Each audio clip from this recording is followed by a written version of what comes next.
I believe, kung ito ang aking huling hininga, hindi po ako ma-open kung magsakit man kayo ng ilong. Sapagkat itong aking huling hininga, wala na akong pakialam sa gagawin mo. Kung mabahuwa ka na sa hininga ko, o hindi ka mabahuwa, mamamatay na ako, pakialam pa kita, ang pakialam ko sa'yo. Pero natatandaan kita. Wala, hindi ako nagnakaw ng cellphone mo. At saka, na-meet ko siya sa Japan. Opo. Paano kayo nag-meet? Kwento mo Sa yung mata. pag-meet.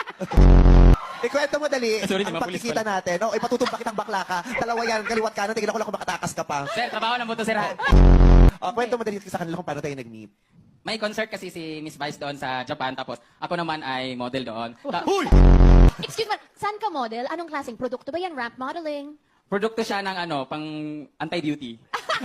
Di ba anti-aging? Ito anti-beauty. Mukha effective, ha? Oo nga eh. Ang bilis, ha? Effortless. Ay, please. O tapos ano nangyari? Umuwi ako luhaan.